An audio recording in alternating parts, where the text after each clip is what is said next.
ملک Baghdad میں ایک شخص رہتا تھا جس کا نام فصیح الدین کیف تھا۔ اللہ تعالیٰ نے اس نوجوان کو بے شمار حسن و جمال سے نوازا تھا۔ وہ شخص شعبے کے اعتبار سے لوہار تھا۔ وہ لوہے کو پگھلا کر تلواریں بنانے کا ماہر تھا۔ وہ لوہے کو آگ میں جلتی ہوئی بھٹی میں رکھتا تھا، پھر اس تپتے ہوئے لوہے کو کسی اوزار سے پکڑنے کی بجائے اپنے ہاتھ سے ہی پکڑ کر بھٹی سے باہر نکال لیتا تھا۔ وہ گرم گرم لوہے کو آگ سے جلتی ہوئی بھٹی سے جب ہاتھ سے پکڑ کر باہر نکالتا تو لوہے کو اپنی مرضی کے مطابق شکل دے کر تلوار تیار کر لیتا۔ لوگ اس شخص کو دیکھ کر بہت ہی حیران ہوتے تھے کہ یہ شخص کس چیز کا بنا ہوا ہے، اس پر آگ کوئی اثر ہی نہیں کرتی۔ ایک بار اس لوہار کے پاس دوسرے علاقے سے ایک بندہ آیا۔ وہ بندہ اس کے پاس بیٹھ گیا۔ اس نے دیکھا یہ شخص گرم گرم لوہے کو کسی ہتھیار سے پکڑنے کی بجائے ہاتھ سے پکڑتا ہے اور باہر نکال لیتا ہے، اس پر آگ اثر نہیں کرتی۔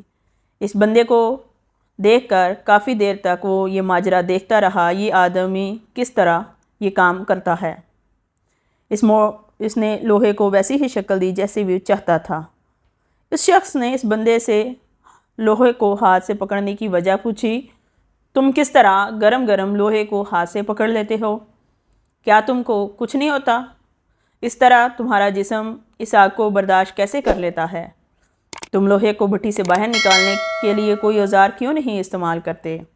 اس شخص نے باہر سے آئے ہوئے شخص کو کہا، میں گرم گرم لوہے کو بڑی سپیڈ کے ساتھ پکڑتا ہوں، جس کی وجہ سے آگ مجھ پر کوئی اثر نہیں کرتی۔ یہی وجہ ہے کہ لوہے کو پکڑنے کے لیے کوئی اوزار استعمال نہیں کرتا۔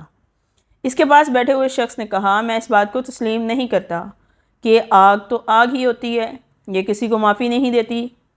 اس سب ماجرے کے پیچھے کوئی اور راز چھپا ہوا ہے۔ پاس بیٹھے ہوئے شخص اس حسین و جمیل نوجوان سے اصرار کرنے لگا کہ مجھے ضرور اس کے بارے میں بتاؤ۔ اس حسین و جمیل نوجوان نے کہا، بغداد میں ایک بہت ہی خوبصورت عورت تھی۔ اس کے والدین عمرہ کرنے کی غرض سے گئے، انہیں راستے میں حادثہ پیش آیا، وہ اس دنیا سے رخصت ہو گئے۔ اس لڑکی کا دنیا میں کوئی سہارا نہیں تھا، اس لیے وہ بہت ہی پریشان رہنے لگی۔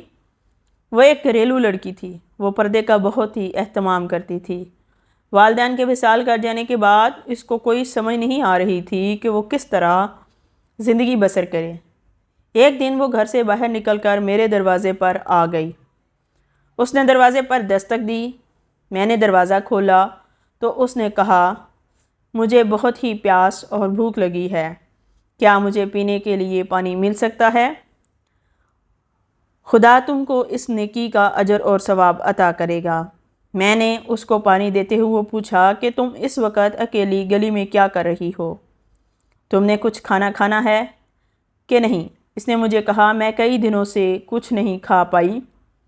یہ سب باتیں کرتے ہوئے وہ مجھے بہت ہی پریشان نظر آ رہی تھی۔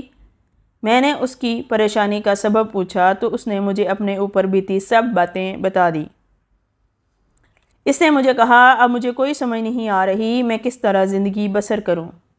میں نے اس لڑکی کو کہا، تم شام کے وقت میرے پاس آ جانا، جو تمہارا دل کرے گا میں تم کو وہی کھانا کھلا دوں گا۔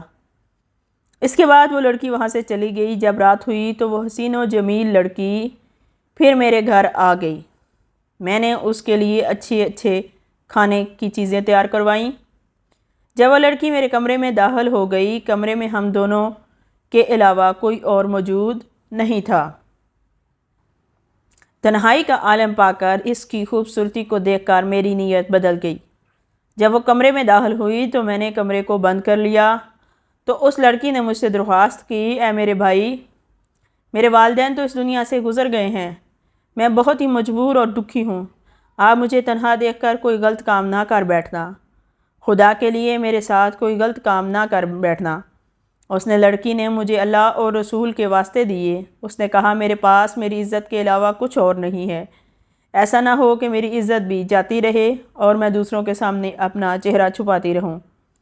گناہ کرنے کے بعد اگر میں زندہ بھی رہی تو مردوں کی طرح زندہ رہوں گی۔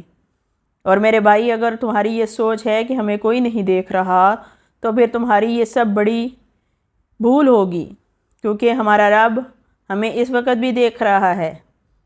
اس نوجوان نے کہا، جب لڑکی کے منہ سے میں نے یہ الفاظ سنے تو اللہ تعالیٰ کا خوف مجھ پر طاری ہو گیا۔ میرا جسم کانپنے لگا۔ میں نے کمرے کا دروازہ کھول دیا۔ میں نے لڑکی کو کہا، بہن مجھے معاف کر دیجیے گا، مجھ سے غلطی ہو گئی، میں شیطان کی باتوں میں آ گیا تھا۔ تم پیٹ بھر کر کھانا کھاؤ، میں تم کو اپنی بہن ہی سمجھوں گا، میری طرف سے آپ کو کوئی پریشانی نہیں آئے گی۔ یہ بات سن کر لڑکی نے اپنے دونوں ہاتھ بلند کیے، اللہ تبارک تعالیٰ سے یہ دعا کی، اے اللہ تعالیٰ میرے منہ بھولے بھائی پر جہنم کی آگ حرام کر دے۔ یہ دعا کرتے ہوئے وہ زاروں قطار رونے لگی اور روتے روتے اللہ سے دعا کرتی رہی، اے اللہ تعالیٰ میرے بھائی پر جہنم کی آگ ہی نہیں بلکہ اس طرح کی آگ کو بھی دنیا کی آگ حرام کر دے۔ اس کے بعد وہ لڑکی وہاں سے چلی گئی۔ اس حسین و جمیل نوجوان سے باہر سے آئے ہوئے اس بندے کو لڑکی کا ماجرا سناتے ہوا کہا، ایک دن میں اپنے کام میں مصروف تھا، میں لوہے کو بھٹی میں تپا رہا تھا کہ گرم گرم لوہے کو پکڑنے کے لیے اپنا ہاتھ آگے بڑھایا تو مجھے آگ کا کوئی اثر محسوس نہ ہوا۔ میں نے اس گرم گرم لوہے کو ہاتھ سے پکڑ لیا۔ اس وقت مجھے اس حسین و جمیل لڑکی کی یاد آئی کہ یہ اسی کی دعا کا نتیجہ ہے جو اس وقت اللہ تعالیٰ سے دعائیں رو رو کے کر رہی تھی کہ یا اللہ میرے بھائی پر ہر قسم کی آگ حرام کر دے۔ اس کے بعد میں آگ کو آگ نہیں تصور کرتا بلکہ آگ سے جب چاہوں گرم گرم لوہے کو ہاتھ سے پکڑ کر نکال لیتا ہوں۔ مجھے آگ سے لوہا پکڑتے ہوئے کوئی خوف یا ڈر محسوس نہیں ہوتا۔ اللہ تعالیٰ سے دعا ہے کہ اللہ تعالیٰ ہم کو نیک کام کرنے اور برے کاموں سے بچنے کی توفیق عطا فرمائے۔